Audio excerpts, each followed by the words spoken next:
Hi friends welcome to पवन रॉटॉक्स मेरा नाम पवन है सो ఈ వీడియోలో తలక మెయిన్ ఆబ్జెక్టివ్ బార్బల్ పిచ్ మీటింగ్ మీకు ఐడియా ఉంది కదా బార్బల్ అసలు పేరు సుశాంత్ అనుకుంటా సో మనోడి మీద ఆల్రెడీ ఒక కేసు కోర్టు కేసు నడుస్తుంది కూడా ఇప్పటికి సో లేటెస్ట్గా సంక్రాంతి సినిమాల మీద మనోడు రివ్యూలు చేసుకుంటూ వెళ్ళినప్పుడు యాజ్ ఎక్స్పెక్టెడ్ మనోడికి సినిమాలు నచ్చవు 10లో 9 సినిమాలు నచ్చవు అది అతని opinion end of the day so freedom of speech ఒకటి ఉంది కాబట్టి ఎవరికి నచ్చింది వాళ్ళు చెప్తారు బార్డర్ దాటకుండా సో తను అలాగే సంక్రాంతి మూవీ రివ్యూస్ ఒక 2-3 సినిమాలకి ఇచ్చాడు కట్ చేస్తే మీరు 2 సినిమాలే చూస్తారు ఆ ఛానల్లో బార్బల్ పిచ్ మీటింగ్స్లో ఒక సినిమా తాలూకా రివ్యూ ఎగిరిపోయింది అసలు ఆ సినిమా ఏంటి ఎందుకు ఎగిరిపోయింది బార్బల్ మీద ఏం కేసు పడింది అసలు ఆ కోర్టు కేసు ఏంటి మిగిలిన రివ్యూవర్స్ ఎందుకు సైలెంట్గా ఉన్నారు అండ్ నేను ఇక్కడ కొంతమంది హిపోక్రసీ గురించి కూడా నేను ఎక్స్ప్లెయిన్ చేస్తాను సో మీరు వీడియో పూర్తిగా చూస్తే మీకు అర్థమవుతుంది పూర్తిగా చూడకపోతే నేను ఎవరికో సపోర్ట్ చేసినట్టు ఏదో బయాస్డ్గా ఉన్నట్టు మీకు అనిపించవచ్చు ఓవరాల్గా మీరు వీడియో అంతా వింటే 8 నుంచి 10 నిమిషాల మించి ఉండదు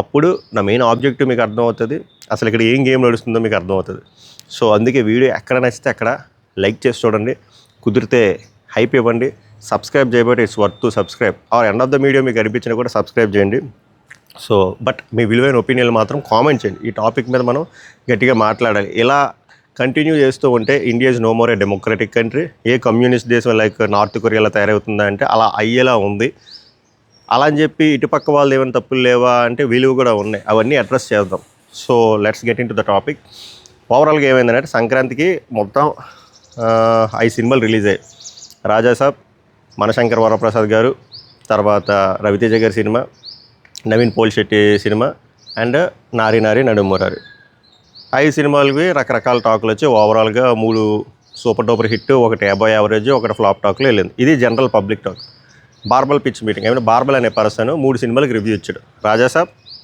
మనశంకర్ వరప్రసాద్ గారు అండ్ రవితేజ ఆయన 3 సినిమాలు నచ్చలేదని చెప్పాడు బట్ మనశంకర్ వరప్రసాద్ నాకు నచ్చలేదు బట్ జనాలకు నచ్చొచ్చేమో అని చెప్పి వీడియో చెప్పాడు అండ్ కన్సులేషన్ సంక్రాంతి విన్నర్ అని చెప్పి తమ్నైల్ పెట్టాడు నేను వీడియో అంతా చూశాను ఆ వీడియోలో ఎక్కడ బ్యాడ్ వర్డ్స్ కానీ కస్ వర్డ్స్ కానీ ఇబ్బంది పడేలాగా వర్డ్స్ కానీ ఎక్కడ మాట్లాడలేదు అండ్ సర్కాజం ఉన్నది సర్కాజం మనోడు వీడియోలు ప్రతి వీడియోలో ఉంటుంది కానీ డిఫరెన్స్ ఉంది సర్కాజంకి కస్ వర్డ్స్కి డిఫరెన్స్ ఉంది సో ఆ వల్గారిటీకి కూడా డిఫరెన్స్ ఉంది ఆ వల్గర్ లైన్స్లోకి ఎప్పుడు వెళ్ళలేదు అండ్ ఆ వీడియోలో కూడా తనకి ఈ జాన్రా నచ్చదు యాజ్ ఎక్స్పెక్టెడ్ నాకు నచ్చలేదు లాస్ట్ టైం సంక్రాంతికి వస్తున్నానే మూవీ తనకు నచ్చలే బట్ ఆ మూవీతో కంపేర్ చేస్తే ఆ మూవీ బెటర్ అనిపించింది అని చెప్తూ ఎండ్ ఆఫ్ ద డే తన ఒపీనియన్ తనకు బలంగా చెప్పుకుంటూ జనరల్ ఆడియన్స్ మీ ఇష్టం చూస్తే చూడండి హిట్ అవ్వచ్చు కన్సలేషన్ అంటే మిగిలిన సినిమా ఎఫెక్ట్ల వల్ల ఇది హిట్ అవ్వచ్చు ఏదో తన ఒపీనియన్ అని చెప్పాడు నేను వీడియో అంతా చూశాను ఇప్పుడు వీడియో లేదు వీడియో రిమూవ్ చేశారు కోర్ట్ ఆర్డర్ వచ్చింది సో తర్వాత ఏమైందంటే ఆఫ్టర్ 1 డే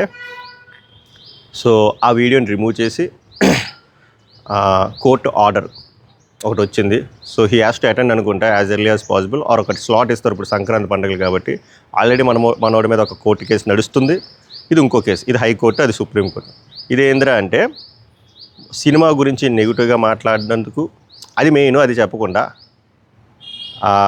ఏమంటారు కాపీరైట్ ఇష్యూస్ కొన్ని క్లిప్స్ వాడాడు ప్రతి ఒక్కరు వాడతారు under fair use of policy 6 or 5 seconds less that 6 or 5 seconds అందరూ వాడతారు బట్ ఏదో ఇరిగించాలి కాబట్టి సో మాది ఆ కాంటెంట్ వాడారు అండ్ కొంచెం డిగ్రేడింగ్గా మాట్లాడారు సో ఆ అంశాల మీద మేము కోర్టు కేసు వేసాము లైక్ డిఫమేషన్ సో అది సో వెంటనే కోర్టుకు వాళ్ళు అప్రోచ్ అయ్యారు కోర్టు ఆర్డర్ ఇచ్చింది కోర్టు ఆర్డర్ ఇచ్చి వీడియోని రిమూవ్ చేసింది ఇండియాలో మీకు ప్లే అవ్వదు యూఎస్ఏ అక్కడ ప్లే అవ్వచ్చు సో ఇది మ్యాటర్ సో ఇది రైటా రాంగా అంటే నా దృష్టిలో this is not right because వీళ్ళకి కమ్యూనికేషన్ ఆల్రెడీ ముందు ఉంది ఇందులో కోర్టు వేసిన దాంట్లో ఓన్లీ చిరంజీవి సినిమా యూనిట్ ఒక్కటే లేదు ఆ ఫిల్మ్ యూనిటే లేదు నాగవంశీ గారి హస్తం కూడా ఉంది నిన్నే అనుకుంటా ఆయన చెప్పాడు సినిమా రివ్యూ ఇస్తే మాకు ప్రాబ్లం లేదు ఎటకారంగా మాట్లాడితే మేము ఊరుకోమని ఎటకారం అనేది ఒక్కొక్కల ఊరిలో ఒక్కొక్కలా ఉంటుంది సర్కాజం అనేది ఈస్ట్ గోదావరికి ఒకలా ఉంటుంది వైజాగ్కి ఒకలా ఉంటుంది ఆయనకే బోల్డ్ నోటుదోలు ఉంది ఎటకారం వేరు సినిమాని డిగ్రేడ్ చేస్తూ మాట్లాడడం కానీ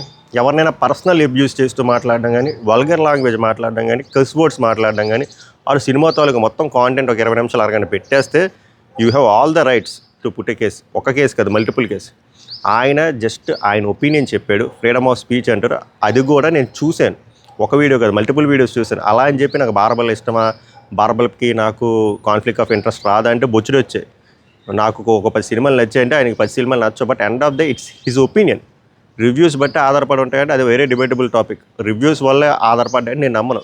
కొంత సినిమాలు సూపర్ డూపర్ హిట్ అయ్యి రివ్యూస్ రొట్ట అని చెప్పారు. కొన్ని సినిమాలు రివ్యూవర్సే లేపారు బట్ బయట ఆడలేదు. కొన్ని యునానిమస్గా హిట్ అయ్యి కొన్ని యునానిమస్గా ఫ్లాప్ అయ్యాయి. దానికి చాలా చాలా అట్రిబ్యూట్స్ ఉంటాయి. But coming back to the actual point, బార్బల్ అనే పర్సన్ ఒక్కరినే టార్గెట్ చేసి సాఫ్ట్ టార్గెట్లా కనబడ్డాడు. మనోడి మీద ఆల్రెడీ ఒక కేసు ఉంది, ఇప్పుడు మళ్ళీ రుద్దుదాం, ఇప్పుడు ఒకవేళ ఏసీ డౌన్ చేస్తే మిగిలిన వాళ్ళు సైలెంట్ అవుతారు అనే ప్రయత్నంలోనే చేశారని నాకు అనిపించింది. That is totally unfair. ఎందుకంటే తను లైన్లు క్రాస్ చేసి, ఇప్పుడు తెలుగు రివ్యూస్లోనే కొంతమంది జఫా రివ్యూస్ ఉన్నారు. రావణ్ అని ఒకడు ఉంటాడు, వాడు ఎంత నీచంగా మాట్లాడతాడు అంటే వల్గర్గా మాట్లాడతాడు, కస్ వర్డ్స్ మాట్లాడతాడు, బూతులు మాట్లాడతాడు. అలాంటి వాళ్ళు మీరు ఎందుకు ఏం చేయట్లేదు? మనోడు చాలా బూతులు మాట్లాడారు రాజాసాబ్ మూవీకి, ఎందుకు మరి మనోని ఏం చేయట్లేదు చెప్పండి. ఇంకా వేరే వాళ్ళు ఉన్నారు. ఇప్పుడు రాగడే ఉన్నాడు, రాగడి కూడా సినిమా నచ్చలేదు అన్నాడు. మరి రాగడి మీద కేసు వేయచ్చు కదా, పూల చొక్కకి అంత ఎక్కలేదు అన్నాడు. ఇంకా చాలామంది ఉన్నారు. అంటే ఇప్పుడు కొంతమంది రివ్యూస్ ఉంటారు, పెద్ద హీరోకి రొట్ట సినిమా అయినా కూడా డప్పు కొడతారు. ఇప్పుడు మైదర్ ఉన్నాడు, రాజాసాబ్ మూవీ సూపర్ డూపర్గా నచ్చిందంట. నెక్స్ట్ రవితేజ గారి మూవీ అంత నచ్చలేదంట. ఎందుకురా అంటే అందులో లాజిక్లు ఏవో ఫెయిల్ అయ్యాయి, ప్లెయిన్గా వెళ్ళాయి ఇవన్నీ. అంటే ఎలా ఉంటుందంటే అక్కడ పెద్ద హీరోల కంటే ఎలా ఉన్నా కూడా హిట్ అని చెప్పాడు. మిడ్ రేంజ్ హీరోకి వచ్చేసరికి మన ఇంటెలెక్చువాలిటీ వాడినాం. అలా చెప్తే సేఫా? అసలు సేఫ్ అన్సేఫ్ ఏముంది ఇక్కడ? ఎవడి ఒపీనియన్ వాడికి నచ్చినట్టు వాడికి స్వేచ్ఛ ఉంది కాబట్టి చెప్తాడు. గివెన్ దట్ వాళ్ళు ఒక లైన్ దాటకూడదు. పర్సనల్ అబ్యూస్ కానీ, టార్గెట్ చేయడం కానీ, వాళ్ళ కాంటెంట్ మనం వాడుకోవడం కానీ ఇలాంటివి చేయకూడదు. అలాంటి ఏమీ చేయలేనప్పుడు బార్బల్ మీద కేసు వేయడం అనేది టోటలీ అన్ఫేర్. బట్ కేసు పడిపోయింది, హీ విల్ ఫైట్. బట్ దీనివల్ల ఏమవుతుందిరా అంటే తెలియని స్ట్రెస్ ఆ పర్సన్కి, మిగిలిన కోర్ రివ్యూవర్స్కి ఆ భయం అనేది ఒకటి ఉంటుంది కదా. అది ఏందిరా, మన ఫ్రీడమ్ ఆఫ్ స్పీచే కదా మనం వాడుతున్నాం, సినిమా పైన ఒపీనియన్ మనం చెప్తున్నాం, అంతే తప్ప లైన్ దాటి మనం ఏం చేయట్లేదు కదని. సో ఇది ఒక గేమ్ స్టార్ట్ చేశారు from Tollywood, which is not at all fair according to me. ఎందుకంటే మీకు నచ్చలేదు, సరే నాకు కనబడలేని అబ్యూజ్ లాంగ్వేజ్ మీకు ఏదో కనబడినప్పుడు 1-on-1 మీకు స్కోప్ ఉంది కదా. మీరు ఆల్రెడీ మాట్లాడారు కదా, వీడియో కాన్ఫరెన్స్ కూడా మాట్లాడారు. మీరు ఒకసారి మాట్లాడవచ్చు కదా, ఏమైంది ఒకసారి మాట్లాడితే అయిపోదు కదా. దానికి కేసు అంత అర్జెంటుగా ఫైల్ చేయడం ఏంటి, వీడియో రిమూవ్ చేయడం ఏంటి, ఏంది అంటే ఇదంతా ఏంటి అని. సో దీనికి మీద పబ్లిక్ రియాక్ట్ అవ్వాలి. సో కొంతమందికి ఉండే పర్సెప్షన్ ఏంటంటే పర్స్పెక్టివ్ వేరు, పర్సెప్షన్ వేరు. సినిమా రివ్యూవర్స్ వల్ల సినిమా పోతుందని. సినిమా రివ్యూవర్స్ ఇంకా చెప్పాలి అంటే ఇంకా టైం సేవ్ చేస్తున్నారు. ఒక్కొక్కరికి ఒక్కొక్కరు ఫ్యాన్స్ ఉంటారు. అబ్బా బార్బల్ చూసే ఆడియన్స్ వేరేగా ఉంటారు, బ్రాగడికి వేరేగా ఉంటారు, అలా ఒక్కొక్కరికి ఒక్కొక్కరు ఉంటారు. ఎండ్ ఆఫ్ ద డే వాళ్ళకి కనిపించాలి, వాళ్ళకి కదిలించాలి, చాలా అట్రిబ్యూట్స్ ఉంటాయి. అంతే తప్ప వీళ్ళని చంపేస్తే మన సినిమాలు హిట్. మీరు రివ్యూలందరినీ బ్యాన్ చేసి మీరు ఇవే రొట్ట సినిమాలు రిలీజ్ చేసినా కూడా సినిమా హిట్ అవ్వదు. ఎందుకంటే ఎండ్ ఆఫ్ ద డే ఆ సినిమా తాలూకా వెడ్డిక్ట్ ఇచ్చేది కామన్ ఆడియన్స్. అది ఆ చిన్న లాజిక్ మీరు మిస్ అయిపోయి రివ్యూస్ మీద పడి, రివ్యూస్ మీద కేసులు వేసి, డిఫమేషన్లు వేసి, ఇవన్నీ వేస్ట్, టైం వేస్ట్ వ్యాపారాలు. మీరు ఏదో భయానికి క్రియేట్ చేద్దాం అనుకుంటారు. ఇది కానీ వైల్డ్ ఫైర్ లాగా వైల్డ్ స్ప్రెడ్ అయిందనుకోండి, మీకే నష్టం జరుగుద్దని. అది కూడా ఒక బ్లాక్ బాస్టర్ హిట్ వచ్చిన సినిమా పైన ఎవడు ఏం పేకలేడు. ఎవడికి నచ్చింది ఆడు ఇన్ కేసు బూతులు మాట్లాడినా కూడా సినిమాకి ప్లస్ పాయింట్ అవుతుంది. సో ఇదొక బాదరింగ్ పాయింట్. అంటే నా ఇంకో బాదరింగ్ పాయింట్, మిగిలిన రివ్యూర్లు ఎందుకు సైలెంట్గా ఉన్నారు? అంటే మీకంటూ ఒక యూనిటీ అనేది ఏమీ లేదా? లేకపోతే మీరు ఎలా ఉన్నారు, అదేదో నాయక్ సినిమాలో లాగా ఆడి ఇరికిపోయాడు కాబట్టి మనకు హ్యాపీరా అని. అంటే ఏంటి, ఇప్పుడు బార్బల్ ఇరికిపోయాడు కాబట్టి మనకు హ్యాపీ, మనకు వ్యూవర్షిప్ వస్తుంది. మిగిలిన వీడియోలు ఒకవేళ ఛానల్ ఎగిరిపోతే మనకి ఆ వ్యూవర్షిప్ స్ప్లిట్టే మన వైపు వస్తుందని ఆలోచిస్తున్నారా? లేకపోతే మాకు రిస్క్, మాకు ఎందుకురా బాబు, మా వరకు రాలేదనుకుంటున్నారా? లేకపోతే మీకు కాంటాక్ట్లు ఉండి మీరు వెనక నుంచి బ్యాక్ ఎండ్ నుంచి మీరు నడుపుకుంటున్నారా? సో మిగిలిన వాళ్ళు మాట్లాడాలి కదా. ఇప్పుడు పెద్ద వేరే ఇక్కడ ఇండియాలోనే హైదరాబాద్లో ఆపరేట్ చేసే రివ్యూర్సే ఉన్నారు కదా చాలామంది. ఇప్పుడు మూవీస్ ఫర్ యూ అని చెప్పి, మూవీ మ్యాటర్స్ అని చెప్పి, రగాడి అని చెప్పి, ఇంకా చాలా ఉన్నాయి. మీరు ఎందుకు స్పందించట్లేదు? పూల చొక్కా కానీ మీరు స్పందించాలి కదా, వేరే విషయాల మీద స్పందిస్తారు కదా. ఇప్పుడు మీ రివ్యూవర్ మీరు మళ్ళీ ముచ్చట్లు పెట్టుకున్నారు కదా. నాకు ఇక్కడ అర్థం కాని విషయం ఏంటంటే అంటే పెద్ద మూవీ మీద 2 months or 1.5 months ముందు ఇలా వీడియో కాన్ఫరెన్స్ పెట్టుకున్నారు. రాగాడి, పూల చొక్కా, బార్బల్ అందరూ. అప్పుడు సర్కాజం ఎక్కువయ్యి ఆ సినిమా పోతుంది ఇదని చెప్పి అప్పుడు కొంచెం డిగ్రేడింగ్గా మాట్లాడారు. మరి అప్పుడు ఎందుకు వేయలేదు వీళ్ళందరి మీద కేసు?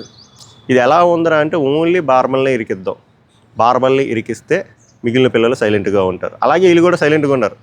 ఎందుకు సైలెంట్గా ఉన్నారంటే వీళ్ళ ఛానల్ వీళ్ళు ప్రొటెక్ట్ చేసుకునే భయంలోనే ఉన్నారు తప్ప అక్కడ తప్పు జరుగుతుంది, మనం వాయిస్ రేజ్ చేద్దాం. బార్బల్ ఏమి అక్కడ రాంగ్గా మాట్లాడలేదు కదా, అక్కడేం కస్ వర్డ్స్ కానీ, బ్యాడ్ వర్డ్స్ కానీ, డీగ్రేడింగ్ భాష కానీ, వాళ్ళ కాంటెంట్ కానీ ఏమీ చేయలేదు కదా. మనం మాట్లాడాలి అని చెప్పి ఒక్కడైనా ముందుకు వస్తున్నాడా? ఎందుకు రావట్లే? మీకు నిజంగా యూనిటీ అని ఉంటే ఆర్ మీరు నిజంగా ఒక ఫెయిర్ థింగ్ కోసం మీరు పోరాడదాం అని అనుకుంటే ఇప్పటికైనా రైజ్ చేయాలి వాయిస్. ఎందుకు రైజ్ చేయట్లే?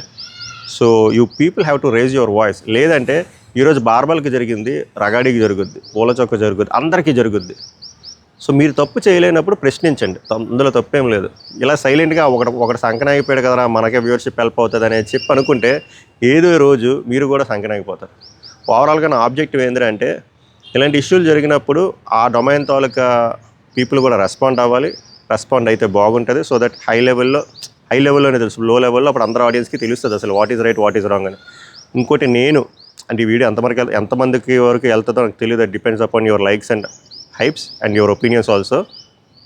తెలుగు ఫిల్మ్ ఇండస్ట్రీ కూడా ఒక ఫాల్స్ పర్సెప్షన్లో ఉన్నారు. లైక్ రివ్యూస్ వల్ల సినిమా హిట్ అవ్వడం, ఫ్లాప్ అవ్వడం, అదేం లేదు సార్. మీరు మంచి కాంటెంట్ తీయండి, సినిమా ఆబ్వియస్గా హిట్ అవుద్ది. మీరు మంచి కాంటెంట్ తీయకుండా రివ్యూల మీద పడితే ఏం ఉండదు.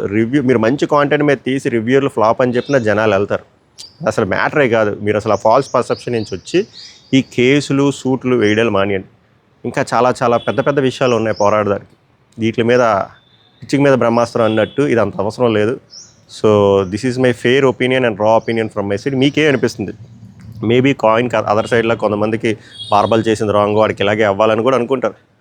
కానీ మీరు ఇక్కడ ఆలోచించాల్సింది బార్బల్ ఎప్పుడూ లైన్ దాటలే. తప్పులు చేశాడు, సారీ చెప్పాడు, ఓకే. తను ఫ్లాప్ అయిన సినిమాలు సూపర్ డూపర్ హిట్ అయ్యాయి, తను సూపర్ హిట్ అయిన సినిమాలు ఫ్లాప్ అయ్యాయి. End of the it's opinion. తను లైన్ దాటి మాట్లాడితే నేను కూడా మాట్లాడాను, కానీ ఇప్పుడు లైన్ దాటి మాట్లాడలేదు. End of the day his opinion. ఇప్పుడు మీకు ఎలా ఒపీనియన్ ఉంది కామెంట్ పెట్టడానికి, నాకు ఎలా ఒపీనియన్ ఉంది, అలాగే అదే తన ఒపీనియన్. తన ఒపీనియన్ తనే చెప్పినందుకు కోర్టు కేసులు, ఈ సుప్రీం, ఎందుకు ఇవన్నీ పనికొచ్చే వ్యాపారాలు ఏం కాదు. చెప్తాను కదా, మన వరకు రాదు అనుకుంటే ఏ రోజు మన వరకు వస్తుంది.